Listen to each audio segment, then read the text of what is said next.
ہر شخص کے حصے میں، ہر شخص کے حصے میں میرے نبی پاک نے عزت دی، ہر شخص کے حصے میں رسول پاک نے وقار، رشتوں کو حضور نے اتنا مضبوط کر دیا، اتنا مضبوط کر دیا کہ رشتے رشتے نہیں درد بن گئے۔ ماں کا نام آتا ہے تو آنکھوں میں آنسو آ جاتے ہیں، ماں کا نام آتا ہے تو دل تڑپتا ہے نا یار۔ یہ انقلاب ہے جو میلاد والے رسول نے برپا کیا، ورنہ حضرت طارق ابن عبداللہ کہتے ہیں میں حضور کے اعلان نبوت سے پہلے بھی مکے آیا تھا۔ آپ فرماتے ہیں میں نے ایک بوڑھی عورت کو، ایک نوجوان کو گلے میں رسی ڈال کے گھسیٹ کے لے جاتے دیکھا، تو میں نے اس سے کہا کہ یہ کیا کر رہے ہو، کون ہے یہ بی بی، کیا مسئلہ ہے؟ وہ کہنے لگا جی میری اماں ہے، بوڑھی ہو گئی ہے، کسی کام کی نہیں رہی تو بیچنے جا رہا ہوں، چلو کسی کے برتن جب مانجے گی تو میرے تو پاس کچھ نفع آئے گا نا بیچنے۔ یہ داستانیں نہیں، ابھی بھی جن لوگوں کی طبیعت سخت ہوتی ہے وہ قتل نہیں کر دیتے ماں باپ۔ واقعہ سنیے نا آپ نے کہ ابا میرے نام زمین نہیں کر رہا تو مار دیا۔ جب کلیجے سخت ہوتے ہیں تو کام ہو جاتا ہے۔ ایک طرف وہ منظر تھا اور ایک طرف یہ منظر ہے کہ حضرت حلیمہ سعدیہ رضی اللہ تعالیٰ عنہا، ان کا نام نہیں ہے حضرت حلیمہ کا مسلم شریف میں، وہ امام زرقانی نے لکھا ہے، ورنہ مسلم میں یہ روایت اپنے اصل انداز میں موجود ہے۔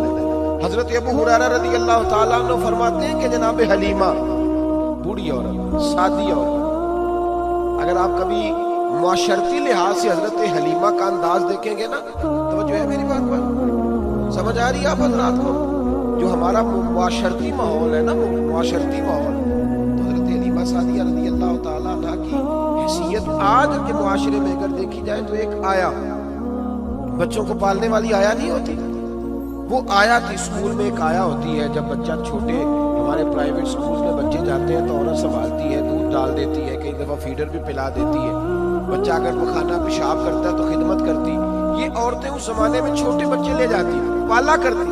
تو بتانا دائی کی، آیا کی، میں مثال دے رہا ہوں، اور نرس کی کیا حیثیت ہے معاشرے میں۔ اور حضرت حلیمہ سعدیہ جب نبی پاک کو واپس لے کے آئی تھی تو چلو کچھ نہیں، لیکن نہ کچھ معاوضہ بھی انہیں حضرت عبد المطلب نے عطا کیا تھا۔ جناب آمنہ نے انہیں کچھ، ایک معنی یہ بھی ہو سکتا تھا کہ پیسے دے کے یہ کام کرایا، معنی ہو سکتا تھا۔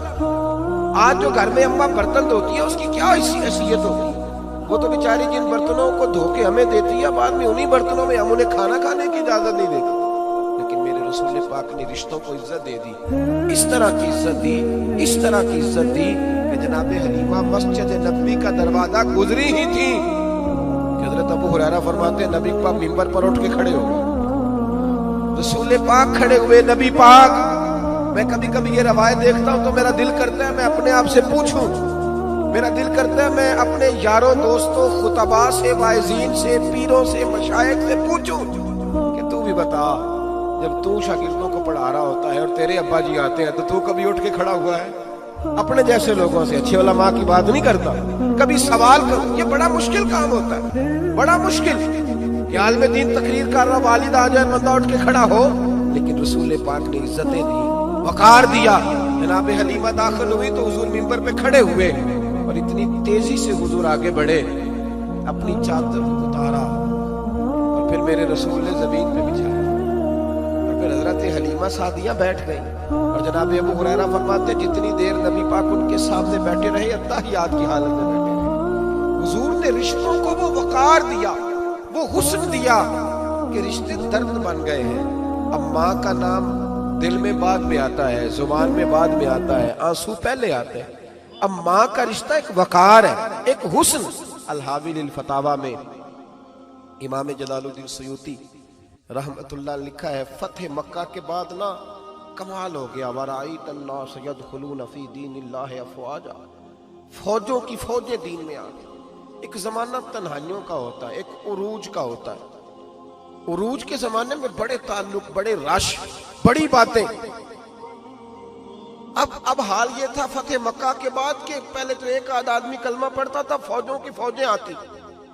ایک دن نہ نبی پاک نماز پڑھانے آئے مسجد میں، میرے نبی پاک صلی اللہ علیہ وسلم جب مسجد میں آئے تو مسجد کھچا کھچ بھری ہوئی، گلیاں بھی بھری، 10,000 کے قریب لوگ مدینے میں جمع حضور کے پیچھے نماز پڑھنے کے لیے۔ پڑھیے صلی اللہ